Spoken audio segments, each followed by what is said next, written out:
বন্ধুরা, আহারে গল্পে তোমাদের স্বাগত। নিরামিষ দিন বুঝি, বাড়িতে অতিথি, বুঝতে পারছো না কি রান্না করে খাওয়াবে? পনিরকে এইভাবে বানিয়ে ফেলো, আঙুল চেটে খাবে। নিরামিষ দিন বলে মনেই হবে না। বাড়ির সবাই কিন্তু এই রেসিপি একবার পেলে বারবার ডিমান্ড করবে। তো চলো দেরি না করে ঝটপট রেসিপিটা দেখে নিই। পনিরটাকে আমি আমার ইচ্ছা মতো শেপ দিয়েছি, তোমরা তোমাদের ইচ্ছা মতো দেবে। এইবার একটু বড় বড় করে পনিরটাকে কেটে নাও। পনিরটা কেটে নিয়ে পনিরের মধ্যে দিয়ে দাও সামান্য পরিমাণে হলুদ, সামান্য পরিমাণে শুকনো লঙ্কার গুঁড়ো আর পরিমাণ মতো লবণ। এবার দিয়ে দাও কিছুটা আদা আর কাঁচা লঙ্কার পেস্ট, আমি এখানে 2 চামচ মতো ব্যবহার করেছি। এবার সব ভালো করে মাখিয়ে এখন ম্যারিনেট করে ছেড়ে দাও। এইবার কড়াইয়ে ভালো করে সরিষার তেল গরম করে নাও। ওর মধ্যে দিয়ে দাও কিছুটা পরিমাণে 5 ফোড়ন আর 2টো শুকনো লঙ্কা। এটা একটু লাল হয়ে আসলে সাথে দিয়ে দাও সামান্য পরিমাণে চিনি। আর বাকি যে আদা আর কাঁচা লঙ্কার পেস্টটা ছিল, আমি এখানে টোটালে 1.5 ইঞ্চি পরিমাণ আদা আর পরিমাণ মতো কাঁচা লঙ্কা ব্যবহার করেছিলাম। এই আদা আর কাঁচা লঙ্কার পেস্টটাকে আমি দিয়ে এখন ভালো করে নাড়াচাড়া করে নেব। সাথে দিয়ে দেবো কিছু গুঁড়ো মশলা, দিয়ে দিচ্ছি পরিমাণ মতো হলুদ গুঁড়ো, শুকনো লঙ্কার গুঁড়ো, ধনিয়া পাউডার, জিরা পাউডার, লবণ আর সামান্য পরিমাণে জল, যাতে মশলাটা পুড়ে না যায়। এইবার আবার একটু কষে নিতে হবে। দেখো মশলা থেকে কিন্তু তেল ছেড়ে দিয়েছে। মশলায় তেল ছেড়ে দিলে দিয়ে দাও একটা টমেটো পেস্ট। টমেটো পেস্টটাকে আবার নাড়াচাড়া করে একটু কষে নাও। গ্যাস মিডিয়াম টু হাই হিটে রেখো। আবারও নাড়াচাড়া করে আমি এখন টোটাল মশলাটাকে কষিয়ে নেব।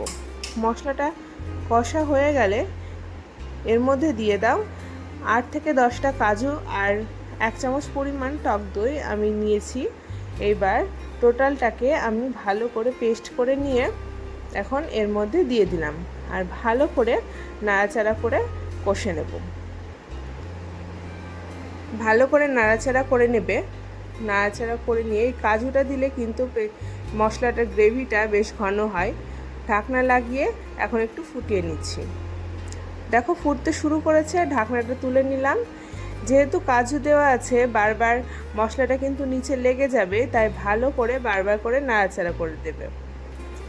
এখন ভালো করে আমি মশলাটাকে একটু নাড়িয়ে দিচ্ছি। মশলাটা আবারও ঢাকনা দিয়ে আমি একটু দেখো মশলাটা ভালো করে কষে নেব। এই পর্যায়ে মশলাটা কষবে, যাতে মশলাটা শুকিয়ে এমন হয়ে যায়। মশলাটা ভালো করে কষা হলে কিন্তু তরকারির স্বাদটা বেশি ভালো হবে। হালকা একটু তেলও ছেড়ে দিয়েছে। এই সময় দিয়ে দাও পরিমাণ মতো গরম জল।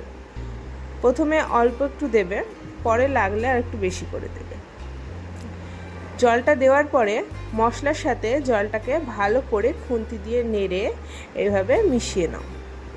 দেখতে পাচ্ছ তো আমি কিভাবে মিশিয়ে নিচ্ছি। গরম জলই কিন্তু ব্যবহার করবে। দেওয়া হয়ে গেল। এবার ভালো করে নাড়াচাড়া করে ঢাকনা দিয়ে আমি ঢেকে রেখে দিচ্ছি। গ্যাসটা লো টু মিডিয়াম হিটে রাখবো। এবার পনিরগুলো ভেজে নেব। তার জন্য একটা তাওয়া নিয়ে আমি তাতে তেল দিয়ে দিয়েছি। তেলটা চারি সাইডে ভালো করে লাগিয়ে নিলাম। একটা একটা করে পনিরগুলো এবার আমি তাওয়ার ওপরে দিয়ে দেব। দেখো সব পনিরগুলো এইভাবে একটা একটা করে ছেড়ে দেবে। এক সাইডটা অল্প একটু হয়ে আসলে তবেই খুন্তি দিয়ে এইভাবে উল্টে দেবে। পনিরটা দেওয়ার সাথে সাথে উল্টাতে যাবে না। দেখো খুন্তি দিয়ে আমি পরপর করে পনিরগুলোকে একটা একটা করে আমি উল্টে দিচ্ছি। তাওয়াটা হালকা একটু নাড়িয়ে চাড়িয়ে তেলটাকে একটু চারি সাইডে এইভাবে করে নেবে, যাতে পনিরগুলো সব ভালো করে ভাজা হয়। হালকা লালচে একটা কোট আসতে শুরু করে দিয়েছে। এই কোটিংটা আসতে শুরু করলে তখন পনিরটা কিন্তু ভাজা হয়ে যাবে। দেখতে পাচ্ছ পনিরগুলো কিন্তু ভালো করে এপিট ওপিট উল্টে ভেজে নিতে হবে। পনির ভাজা আমার হয়ে গিয়েছে। অন্যদিকে দেখো এদিকেও কিন্তু ঝোলটা ফুটতে শুরু করে দিয়েছে। টকবক করে ফুটছে। ঝোলটা আরও একবার নেড়ে দিলাম।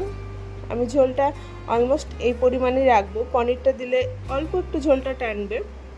এবার পনিরটাকে আমি এর মধ্যে দিয়ে দিচ্ছি আর ভালো করে মিশিয়ে নেব। পনিরটা দেওয়ার পরে ঢাকনা লাগিয়ে আরও একটু আমি ফুটিয়ে নেব, যাতে পনিরের ভেতরে মশলাটা ভালো করে ঢুকে যায়। দেখো ঢাকনা লাগিয়ে দিয়েছি, পনির আবার ফুটতে শুরু করে দিয়েছে। ঢাকনাটা তুলে নিলাম।